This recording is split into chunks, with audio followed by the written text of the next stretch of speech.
Asato ma sadagamaya tamaso maham jyoti gamaya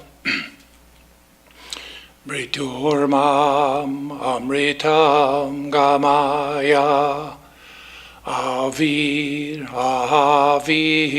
maedhi Rudra yate dakshinam mukha te namaha pahinityam. Om, lead us from the unreal to the real. Lead us from darkness unto light. Lead us from death to immortality, and reach us through and through ourselves, and evermore protect us from ignorance by thy sweet, compassionate face.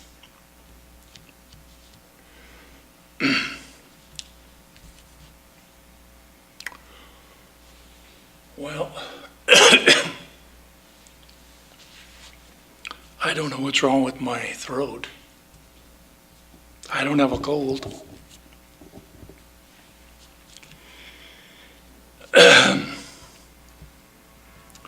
My subject this morning is, what is enlightenment? Well, the English word enlightenment is easy for us to understand. Enlightenment is all about light. And when we get a new idea, for example, we see that someone gets a new bright idea, we say, oh, the light went on. And light is kind of a metaphor for knowledge. And in the Vedanta philosophy, knowledge is a central theme. The word Vedanta itself means the essence of knowledge. The famous question in the Upanishads, what is that? Baino Nachiketa asks, Lord Yama, what is that? By knowing which all this becomes known. He wants knowledge. He wants to understand the universe and himself. What's so important about knowledge? Knowledge removes ignorance. And according to Vedanta philosophy, ignorance, avidya, that's our problem. We need knowledge. We need light. Only light can remove darkness. If you go into a pitch dark room and you're stumbling around, you can't see your hand in front of your face, you're bumping into people, other people are bumping into each other, what can you do? If you sit down and pray to God in heaven and sing some hymns of praise, that's not going to help you with your immediate problem. And if you try to make the room a better place for everyone by helping people to find their seats, that also doesn't really solve the problem. The only way that you can solve your problem is to turn on the light. And that means you need enlightenment. Now, our spiritual life begins with a whole series of, it begins with enlightenment. That is, with a whole series of kind of small enlightenments. And if we look back, we can certainly probably see that our spiritual life, it began with an awakening of spiritual consciousness. Somehow we became aware that there is a higher truth, there is a greater reality, and that had a transformative effect on our minds and our hearts and our behavior. And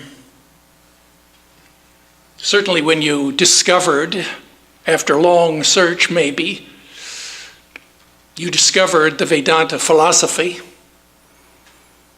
it was like a kind of mini enlightenment. Brought a lot of light where there was darkness before.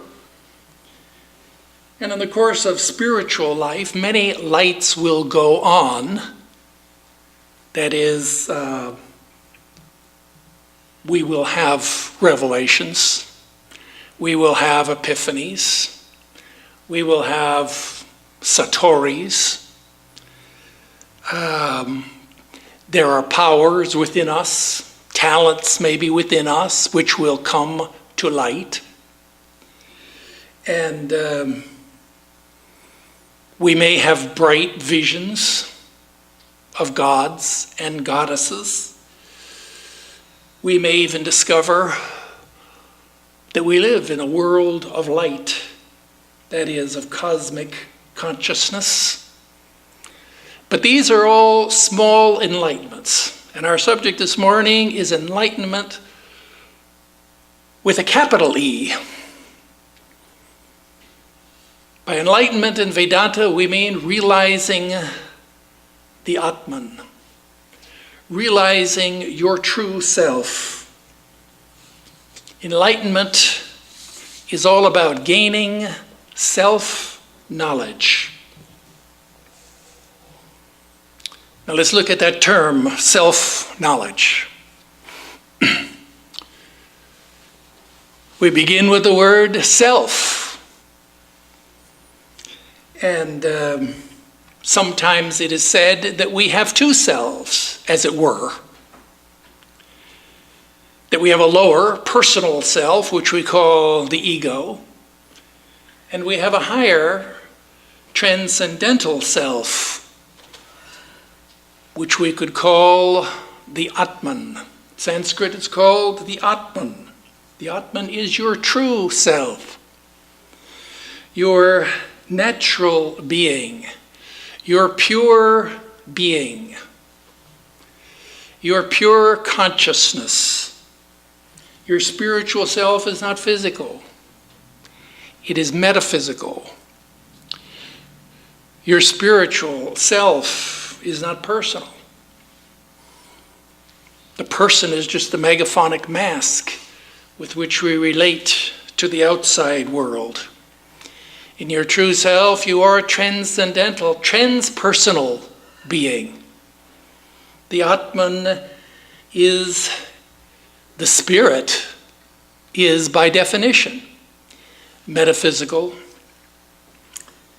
transmental, transpersonal, transcendental. The spirit, that is your spiritual self, is by definition unlimited and free. You are in your true self free from all limitations. You are free from birth and death. Your soul, yourself, your true self is immortal. In your true self, you are free from the limitations of time, space, and causation. You are free from all relativity. And because you are free, spirit is by definition free. Because you are free and unlimited, you are infinite. Infinite means there's no finite. Finite means there's no boundary. And because there can only be one infinite being, You are one. You are one only, without a second. That's the technical terminology. Ekam evadvitiyam. One, only, without a second. That's the nature of your true self. And because you are one, because you are infinite, you contain everything within you. There's nothing outside of yourself. There's nothing lacking. There is nothing wanting. And for that reason, you are in your natural state. You are fulfilled. You are happy. You are blissful. You abide in a peace that passeth all understanding. And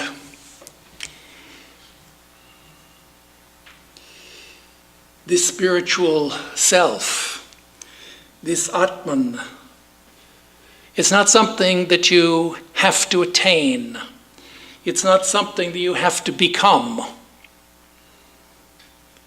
Vedanta philosophy and spiritual life is not about becoming.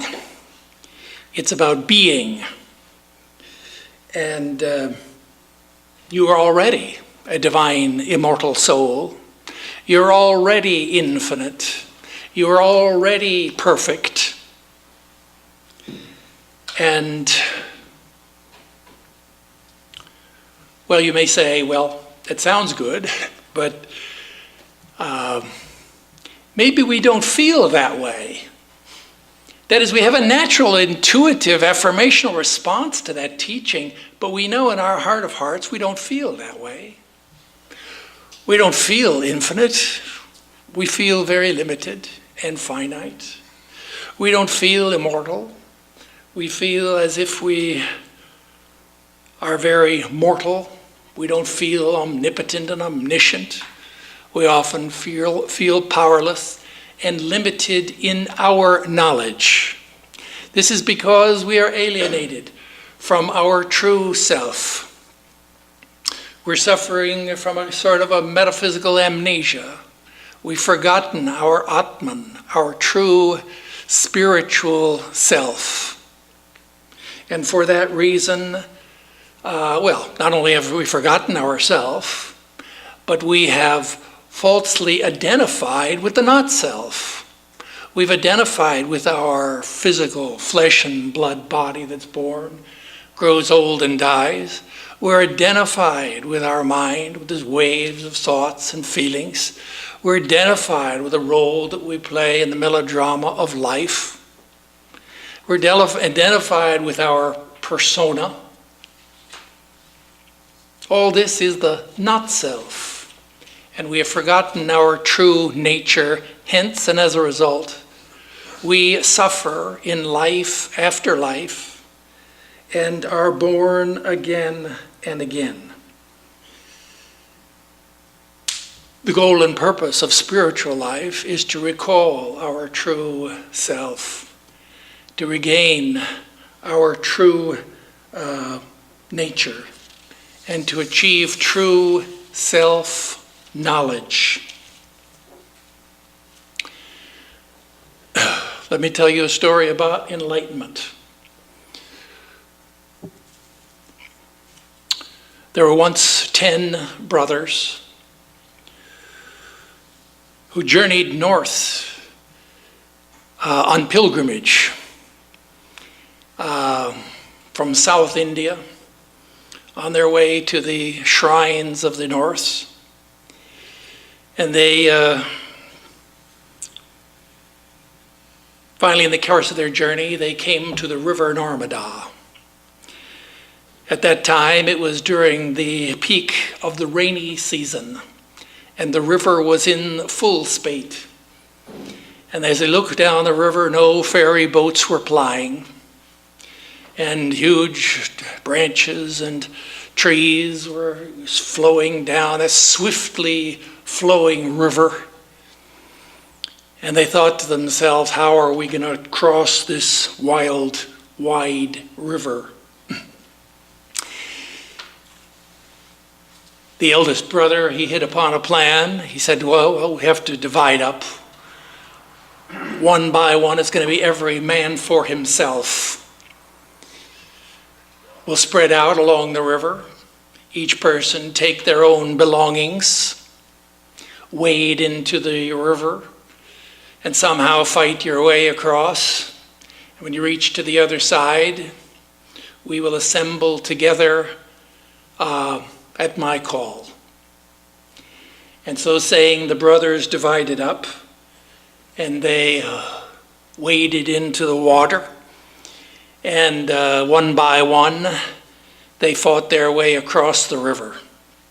And when they reached the other side, they climbed up, scrambled up onto the land, and hearing the voice and the call of the eldest brother, they began to come together.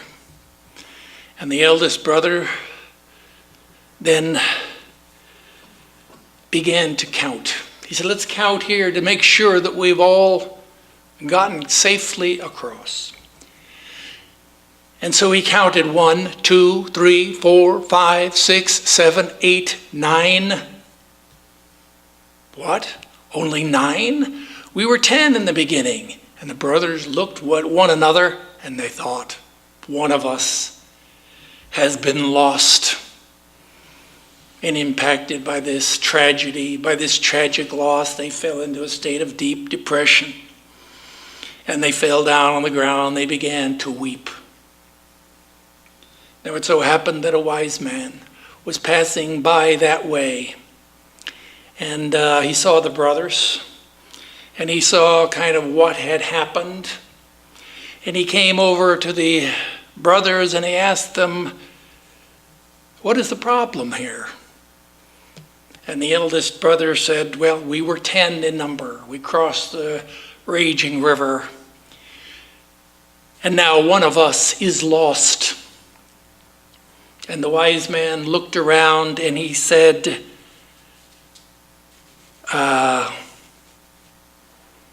no, you're still 10 in number. No one has been lost. The 10th man has not been lost. And they all looked at each other. What? Count again, said the wise man.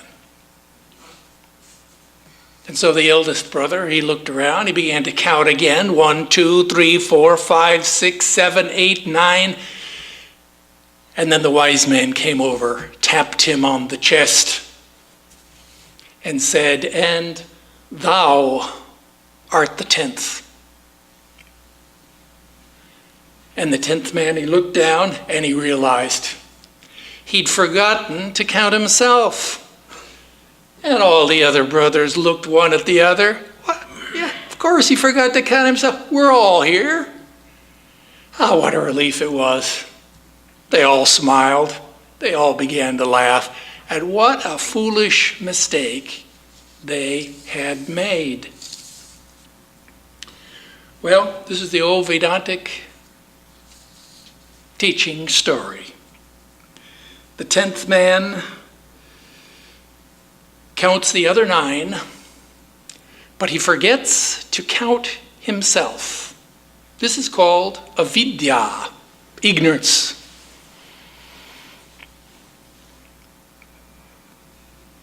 As a result of forgetting his true self, forgetting himself, he grieves. And he comes to believe that one of the brothers is lost. This false belief, he begins to accept this false belief. This is called adhyasa. False superimposition. And when he is told by the wise man that there is no problem at all, that the 10th man has not been lost, that is called indirect knowledge. And when the wise man taps him on the chest and tells him, thou art the 10th, this is called direct knowledge. And as a result of that knowledge, there is a cessation of suffering, and the 10th man achieves a state of perfect happiness. So that's what's called enlightenment. 10th man achieved enlightenment. Let me tell you another story about enlightenment. In the Swami Vedarupananda, there are 2 verses. I'll quote to you the first verse. The old Sanskrit dwa suparna sayoja sakaya samanam vriksham parisha swajate tayoranya pipalam swadvatya nashnan nanyo avichakashiti. The old Sanskrit verses, a subject that we're discussing this morning, was discussed thousands of years ago. They also asked the question, what is enlightenment? And the Swami Vedarupananda gives this analogy. It says there in the verses, there are 2 birds. If I imagine a forest, and there's a great tree, and on the tree there's seated 2 birds. One of the birds is the lower bird, who is hopping around on the lower branches, and the other bird is the higher bird, who is sitting on the highest branch, and who sits there calmly observing the calm witness of the forest, and he abides without eating. The lower bird jumps around from branch to branch.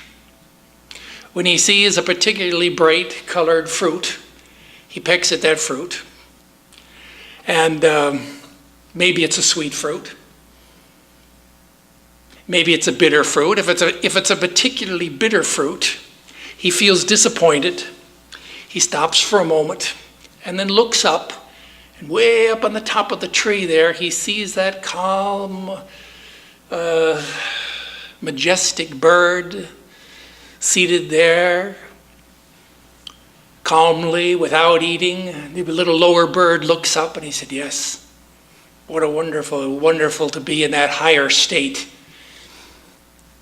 He hops up one branch, but then he gets distracted again, eating the sweet and the bitter fruits. He gets another particularly bitter fruit. He stops, he looks up, and there he sees the higher bird, calm, majestic. Longs to be in that higher state. Hops up 1 or 2 branches, gets disgusted and distracted again with the sweet and bitter fruits. And like this, he goes on and on, hopping up branch by branch, until in the course of time he gets way up, moves up the tree. And then after he eats some particularly bitter fruit, he looks up, he sees that higher bird, and with 1 or 2 little jumps, he just jumps right up to the top. And disappears. And lo and behold, there's only 1 bird after all. And you know how in a forest, sometimes it happens, when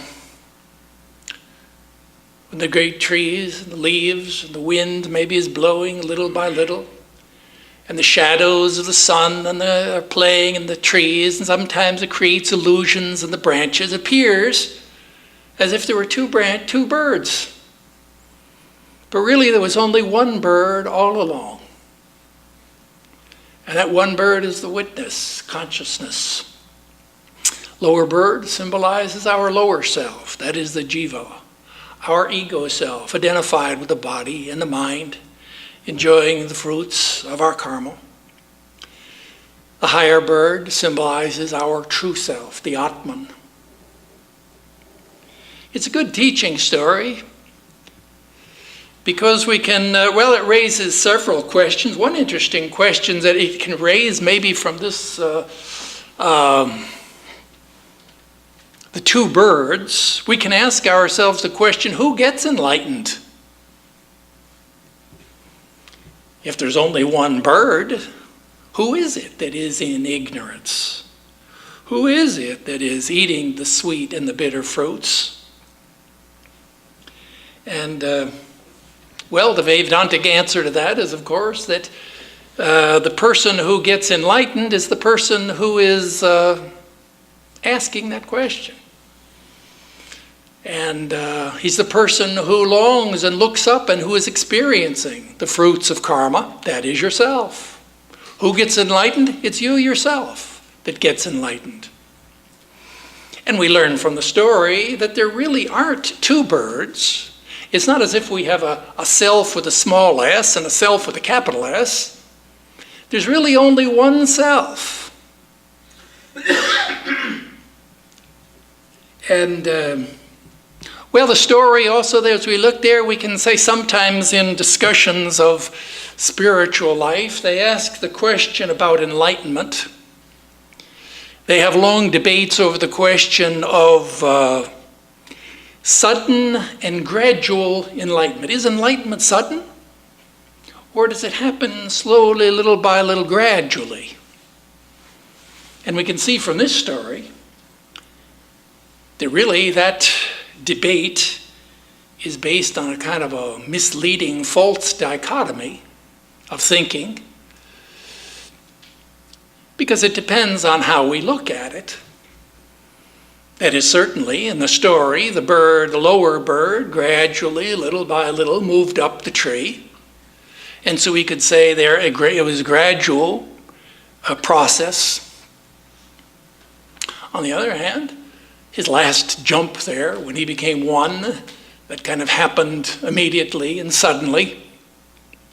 So maybe we could say from that point of view, when they talk about sudden enlightenment, it's not really a discussion that is carried on among the philosophers of the Vedanta philosophy. It's kind of more of a subject that's an ongoing debate among Buddhist philosophers. But you can see from the story there that it depends on how you look at it. If you're going to go and visit your friend, you may have to get in your car, you drive across town, go through traffic, takes time, stop here, stop there, get out of your car, walk towards their house, down the sidewalk, you walk up the steps, you knock on the door. All this is a long process. But when you ring the doorbell and your friend answers, he opens the door and you walk across the threshold, well, yeah, you could say that's kind of a sudden transition. You were outside, now you're inside. So this is the story of the two birds. Maybe it's the best illustration of the teaching of the wisdom of the East, that enlightenment is the goal of life. The 10th man realized that he had forgotten himself, and he achieved enlightenment. Self-remembrance, self-realization is the ultimate goal and purpose of life. The goal of the lower bird was to become one with the higher bird. Now, all people, pretty much everyone, we think, it'd be common sense, would agree that we need to have goals in life. We don't want to just wander around lost, go round and round in circles. Everyone pretty much admits that we need goals in life. But this teaching of the wisdom of the East, that there is a life goal, is a stronger claim. And not only do they claim that enlightenment, that is self-knowledge, knowledge of your true self, the Atman, not only do they claim that it is, they claim that it is the goal of life. They do not, the claim is not that it should be your goal of life. That is, this is not a dogmatic teaching that comes down from on high. This is not a doctrinal teaching. It's not the lower bird didn't have some internalized rule, or nobody told the lower bird that he ought to hop up the few branches. Why did he do so? It was natural. Similarly as with all human beings, and not only all human beings, all things in the universe follow a fundamental law, a law that maybe you won't read about in psychology books or in chemistry books or even in books on physics. Why? Because it's more fundamental than that, and that is that everything in the universe struggles and strives to be what it really is. Now, rocks and stones and trees and even animals do not have any problem being what they really are. And a tree is naturally a tree. And a cow just sits there and grazes in the field and is naturally a cow. It's only human beings that somehow that's the tragedy of human life, that we don't know who we really are. We don't know who we are. We suffer from an ongoing identity crisis. And we spend our lives from day after day, from moment to moment, struggling and striving, consciously or unconsciously, to find our nature, to discover our dharma, to be who we really are, to recall our lost self. And the fact is that we cannot rest content in our life until we discover that, until we realize that, and this is the moral imperative, that we realize our true self, that we achieve self-actualization and self-realization. This is the goal and purpose of life, to achieve self-actualization and self-realization. This is the metaphysical goal. This is the ethical goal. This is, that there is a goal in life. Enlightenment is the goal. That's the strong claim. Now, there are certain New Age, Neo-Advaita teachers who tell us that seeking after enlightenment is foolish and that it's misguided. They argue and remind us, saying that why would you seek for enlightenment? You are already perfect. You are already infinite. You don't have to become anything different. You don't have to become the Atman. You already are your true self. You already are a divine immortal soul. You can't become a Buddha. That's what they say in the Buddha, the Mahayana, the Zen Buddhist teachers often say that you can't achieve Buddhahood any more than you can achieve your own feet. That is, you already have your feet, right? And so you can't, there's nothing to achieve, you already are that. And you remember Sri Ramakrishna in the Gospel, he tells about a man who woke up one night, midnight, and he wanted to smoke his pipe. And felt around, didn't have any matches.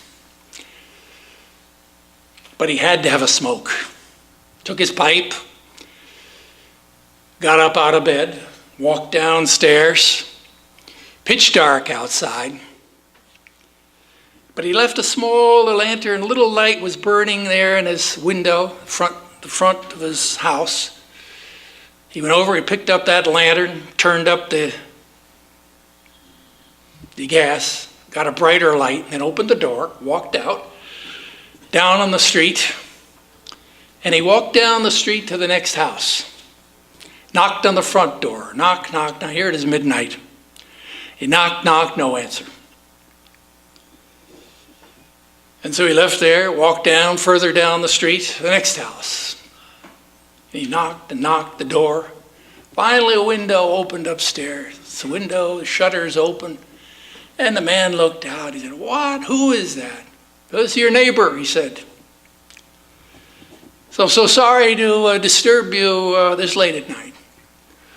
But you know how much I love smoking. And I got up and I didn't have a light for my pipe. Can you give me a light?" And the neighbor looked down there and he was so vexed. He had been noticing, "What? You woke me up in the middle of the night, you foolish man. Don't you see that you have a lighted lantern in your hand?" There he was holding this lighted lantern in his hand. And so we see that there's some, why are you seeking for light? You already have a light. That's the argument of the Neo-Advaitins. And now what do the Vedantins say as they reply to that? Well, they say, well, that's very easy. Because the problem that the man with the lantern, the problem that he had was not that he didn't have a light. The problem that he had was that he didn't know that he had a light. And therefore we have to make a careful distinction between being and knowing. That is, it's true that you already are the self. You don't have to become the self. It's already a fundamental ontological truth. That is your true nature. That is your being.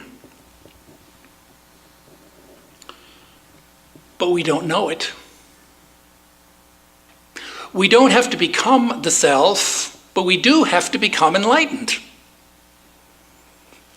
There's something that we don't know about so we don't know our true self. And so the goal and purpose of our life is not to become the self, but to achieve enlightenment. That is to recall, to regain our lost memory, our lost awareness. And that is what enlightenment means.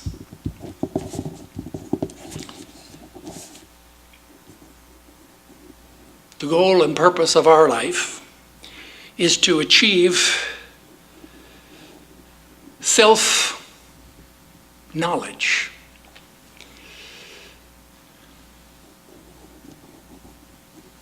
To know. Very important word in Vedanta. In fact, Vedanta means, Veda means the word, Veda means it's all about knowledge. Therefore, knowledge is a central subject. All of the Vedantic textbooks are about knowledge and about ignorance and how to remove false knowledge and why we have false knowledge and why we've superimposed the false knowledge on ourself. That's called adhyasa. Superimposition, why we've superimposed the flesh and blood body on ourself, that we are pure consciousness, pure conscious being, how we've somehow imposed on that a unconscious, inert, material body, a changing, objective mind, why we've had the subject as identified with the object, This is all confusion. It's all adhyasa. It's all about ignorance. It's all about confusion of thought, false knowledge. So when we talk here about self, our goal here is self-knowledge. Now let's look at this term knowledge, self-knowledge.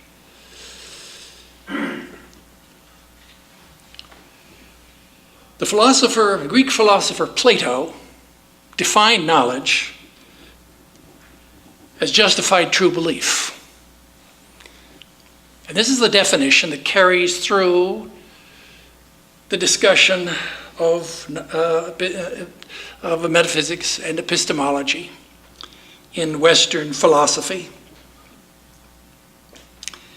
And it's true that this verbal knowledge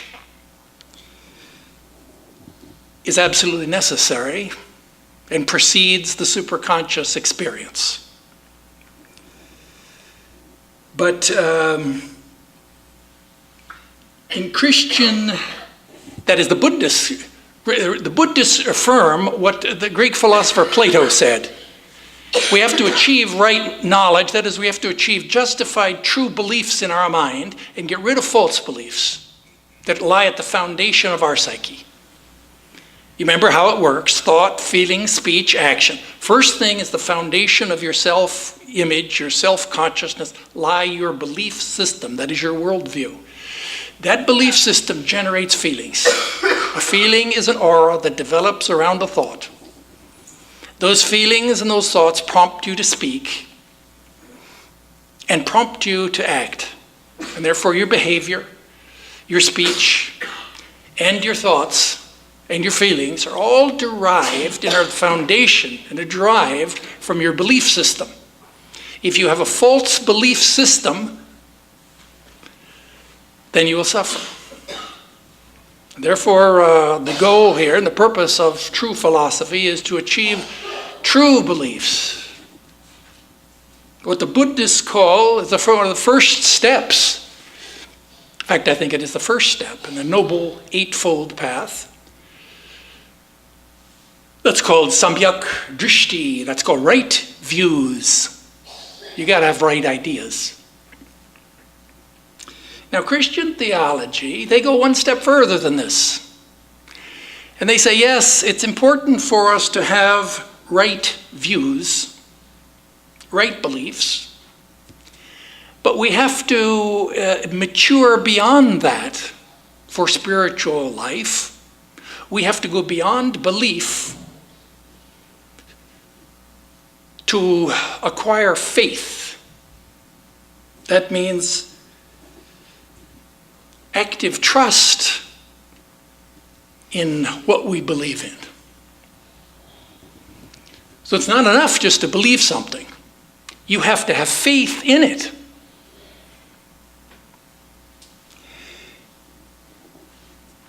And in Vedanta philosophy, they go one step beyond that. And they say it's not enough to have faith. Rather, that in addition to that, you have to have direct knowledge and self-realization. Self-realization, that is true self-knowledge, is a direct, immediate experience of the truth. And so we see that there is a progression from false belief to true belief, to what Plato called justified true belief, to what the Christian theologians call faith,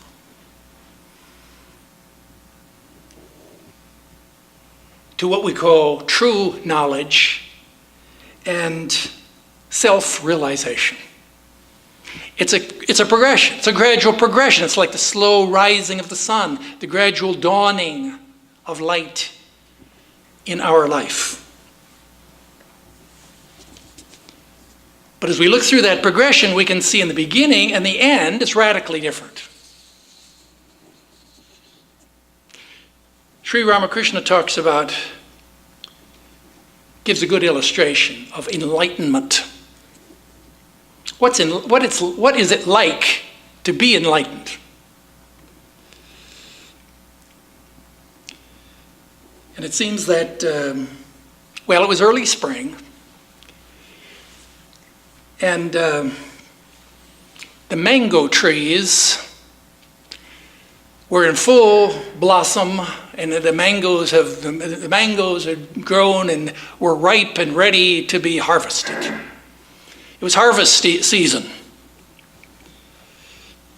It so happened the two men were walking along. They passed by an orchard that was filled with ripe, delicious mangoes. They looked there in that orchard. And they walked into the orchard. And the first man, he looked down there, see the row after rows of trays. He was a businessman, and he just kind of automatically reached into his pocket. He pulled out a calculator, and he began to count the trees, enter out all this information into his calculator, all the data, counting the trees, and he would estimate how many mangoes were on each tree, entered that data, how many mangoes would make how many bushels. Like this, he began to get some pretty good information on his calculator. Meanwhile, the second man, he looked around, he saw there's the main house. He went over, knocked on the door, asked the owner, he said, "We're very hungry. Could I have a few of your mangoes?" He said, "Fine, we got many mangoes. You go out and take whatever you want." The man went out, climbed the mango tree, reached over, picked up a particularly ripe, juicy mango and just began to eat it. Well, we can see here the difference between two different kinds of knowledge.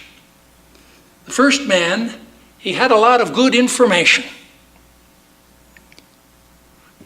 But the second man had immediate, direct experience. Sanskrit is called aparoksha anubhuti. Direct perception. Just as if you were to see a tree and mangoes and were to actually hold a mango and eat a mango. Now this analogy here, it bears some, we don't have time to discuss it and unpack it in complete detail, but it bears some contemplation and meditation. Because after all, the soul, the pure divine spirit soul is certainly not a material thing like a mango that you can hold in your hand. So don't think when it says direct experience, don't think that they're talking here about a sense experience. It's not a sense experience. It's the antithesis, as they say. Well, extremes look alike.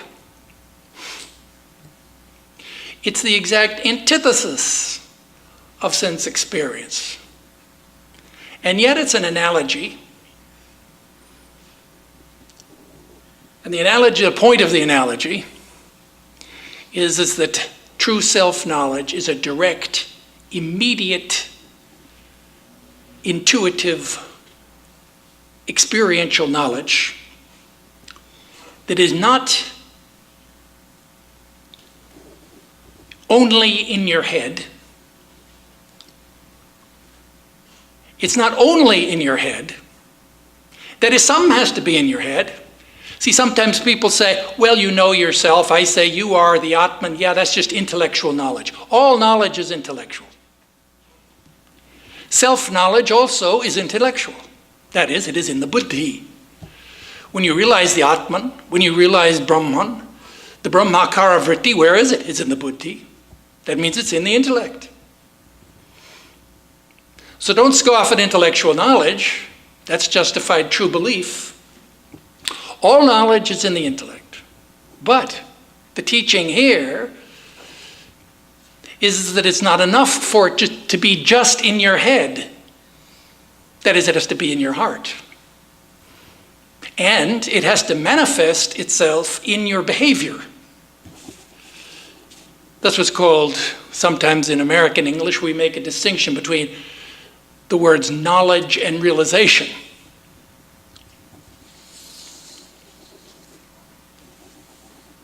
The Vedantic term here is Atma Vidya. And the word Vidya here just means knowledge. Sri Ramakrishna makes a difference in the gospel. He talks there about the difference between jnana and vijnana. That is to say, knowledge and true knowledge. How can we achieve true knowledge? How do we achieve knowledge? How do we achieve enlightenment? How can we achieve the experience that like the 10th man, or like the bird who merged into and realized his true self? Well, traditionally the teaching is Shravana, Manana, and Nididhyasana. That means hearing, thinking, 3 steps. Hearing, thinking, and meditation.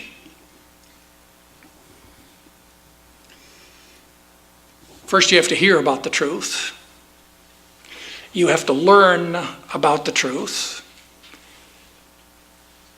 And you have to do you have to work up on yourself. You have to dig down into the psyche, pull out the weeds of the false beliefs, plant the seeds of the true beliefs.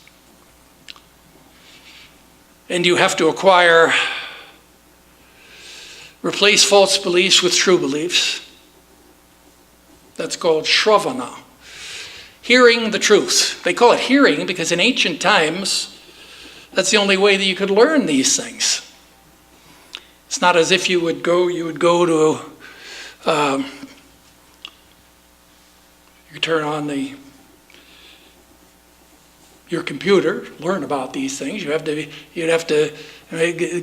The only way you could hear about this would be from a guru or a spiritual teacher, maybe lived in a cave in the Himalayas, take you a long journey to go up there, and that would be a very great step forward in your life, is just to hear these teachings.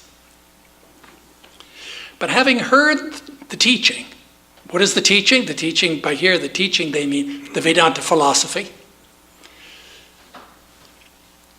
That is the metaphysics. The answers to all the basic questions of life. What is philosophy? Philosophy is just the answer to all the basic questions of our life. Who are we? Who am I? What am I doing here? What is the purpose of life? What is the nature of the world? What is my true nature? These are all metaphysical questions. These are questions that we already have answers to all these. We've already answered all of these questions. All human beings have already answered all these questions. The problem is, the answers are wrong. And deep in our psyche, we have a false belief system. That's why we need a new philosophy. That's why we're interested in soul, God, and religion. That's why we're seeking. We're seeking out a new philosophy. We're seeking new answers. And therefore, first thing we have to do is learn this philosophy. We have to engage in a dialogue with the Greek philosopher Plato, maybe, and to get some justified true beliefs. That's called Shravana. That's the first step. Second step here in the process, how do you achieve enlightenment? Well, second step is hearing, thinking. That means you have to think about it. Once you know the truth, what is the truth? For our subject this morning, the truth is you're a divine immortal soul. That's the truth.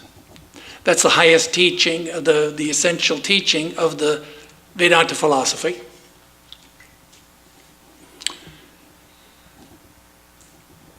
Usually they phrase it in the terms of the Brahma Vidya. Tattvamasi, thou art that, you are Brahman. This morning I'm presenting it a little differently. This morning I'm presenting it to you as the science of the self. The Atma Vidya, same thing, only we're approaching it in a little different manner. Instead of emphasizing the Mahavakya, thou art that, you are Brahman, we're affirming the truth about ourselves in the first person. I am Atma Brahma. I am myself, the Atman. So having heard this, we have to think about it. Think about it means what Plato called justified true belief. It's not enough just to have true belief. You've got to justify it. Justify it means you have to have reasons for believing it. Why? Because if you don't have any reasons for believing it, you don't have a settled conviction. The purpose of the second stage is to achieve a settled the truth. All of you are students of Vedanta philosophy. You all know the teachings of this philosophy. But now our project is largely to practice Shravana Manana, that is to reflect on these teachings and to come to a settled conviction of their truth. That means we have to go down into the psyche and discover that we have a lot of that even though we consciously will accept these ideas, that we have a lot of unconscious objections, and that the whole congress of the unconscious mind, in fact, is working against us. That's why we have to go down into the unconscious and knock on doors and go in and convince different aspects of our unconscious self of the truth of our conscious beliefs. And Shravana Manana. See, this teaching of the Vedanta is like eating your dinner. You have to eat your dinner. It's not enough just to swallow your food. You have to swallow the food, and then you have to digest the food. And then you have to assimilate the nutrients in that food into your body. That's the process. That's why they call it Shravana Manana Nididhyasana. Nididhyasana means after having come to a conviction of this truth, you have to meditate upon it so it goes down deep into your mind and your heart. Sri Ramakrishna makes the distinction there in the gospel. He often talks about jnana and vijnana in a different context. But in the context of our subject this morning there, he says, to know that there is fire in wood, that's knowledge. But to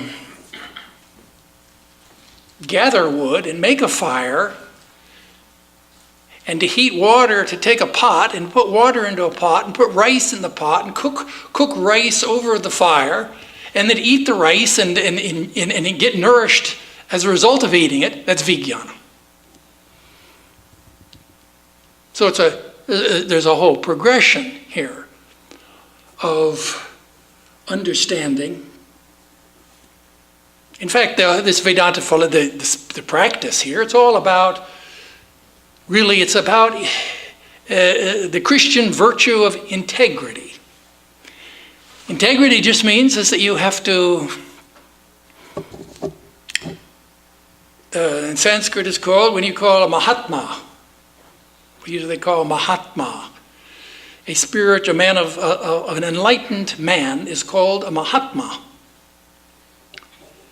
And a Mahatma is defined as a person, manasyekam, vachasyekam, karman, yekam mahatmanam. That means a Mahatma is very simply defined as a person whose thoughts, whose feelings, whose speech, and whose actions and behavior are all the same.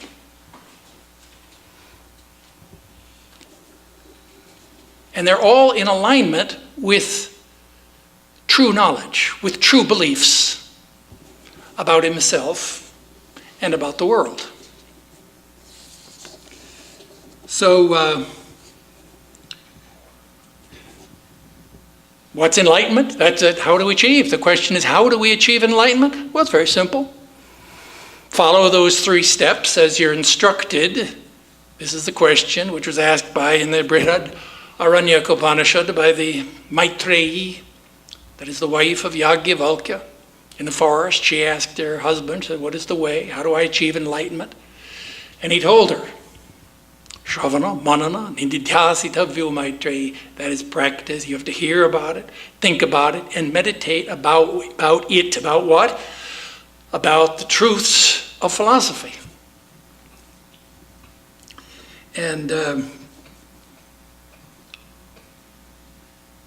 And you may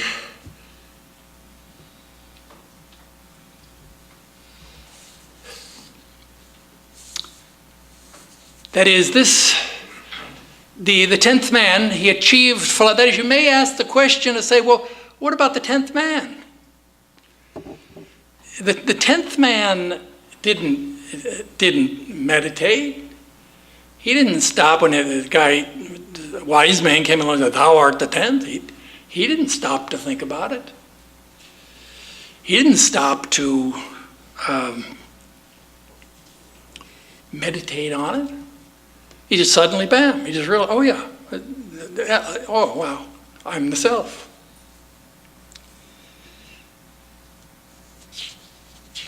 And the reason for that is, you may say, well, how do you explain that? Well, the way that's explained to us, that's a very rare, unusual occurrence,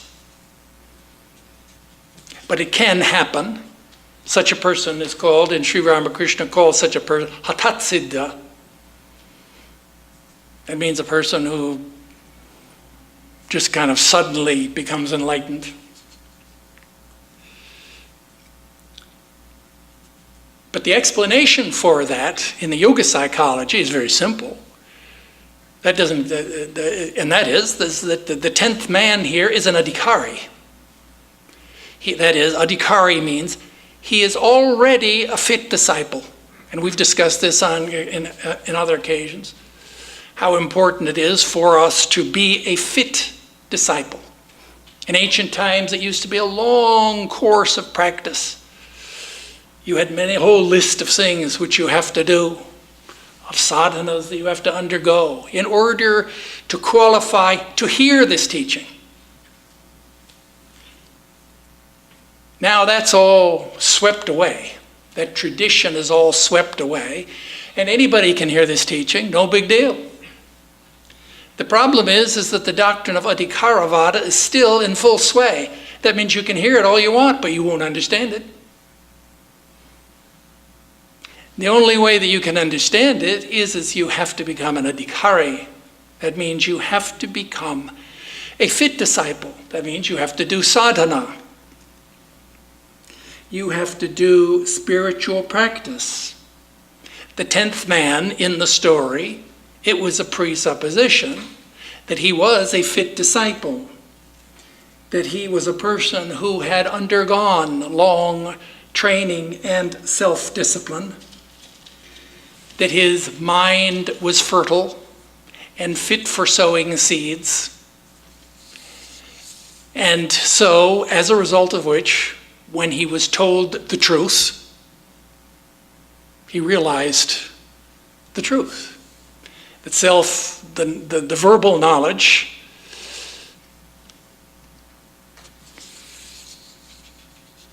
preceded, note by the way, in the story,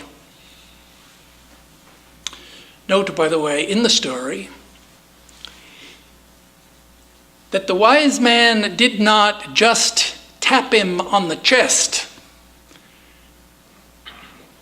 The wise man told him, and thou art the 10th. Very important. The verbal knowledge precedes the superconscious experience. It doesn't work unless The wise man says the words. It's the words, it's the right knowledge that remove the false, the self-ignorance, and thus he realizes the truth. And so, now we may too look at this story of the 10th man, and we may think, that is, it's assumed, well, we may think, on first hearing this story, if just someone heard this story, they might think that all that we need to do to achieve enlightenment, after all, we're suffering, like the 10th man. All we need to do to achieve enlightenment is we need to be somehow lucky enough to find a teacher who will come along, tap us on the chest, and enlighten us. That's all we need. And in fact, there are people in spiritual aspirants who even today are traveling all over the world looking for such a teacher, such a guru, such a saint, such a sage, such a siddha, that they will tap you on the chest and tell you something, and you will become enlightened. But the teaching of the Vedanta philosophy is that enlightenment is a long process of hard work. You have to prepare your mind and your heart. You have to slowly progress, like the little bird on the tree. He hops up a branch, then he hops one more branch. You have to slowly improve your character. You have to slowly attenuate avidya, that is a veil, ignorance. There's a dark veil over our true self. Remember, you don't have to become the self, but there's a veil that's hiding our true nature. That's called avidya. You have to attenuate that deep layer of darkness. How do you do it? Well, little by little, it has to become more and more thinner and thinner and thinner. That takes sadhana.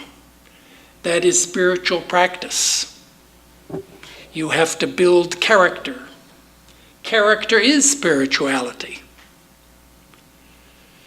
And no one can do this for you. There's no spiritual teacher who can give you discrimination and renunciation. There is no spiritual teacher or guru or saint or sage or enlightened master or incarnation who can give you virtue, who can give you character. Remember, these are all the prerequisites for enlightenment. No one can give you that. Nobody can give you self-control. Nobody can give you, nobody can hit you with a stick or do something to you that you shock you into enlightenment. The only way that you can get enlightenment is to do sadhana, to do spiritual practices. And as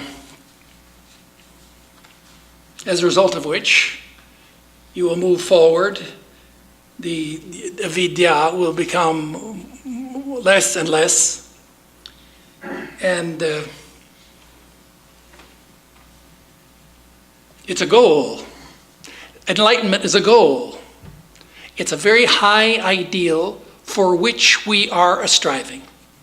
This is the goal and purpose of spiritual life, to attain enlightenment and self-knowledge, and to recall who we really are. Om Dyo Shanti Antariksha Shanti Prithivi Shanti Apa Shanti Oshadaya Shanti Vanaspataya Shanti Vishwe Deva Shanti Brahma Shanti Sarvam Shanti Shantireva Shanti Same Shantirehi Om Shanti Shanti Shanti. Om, peace is in heaven, peace is on the earth, peace is in the sky and in the waters. The herbs and plants and trees are full of peace. The gods are peaceful. May this eternal universal peace enter our souls and beings. Om, peace, peace, peace be unto us all.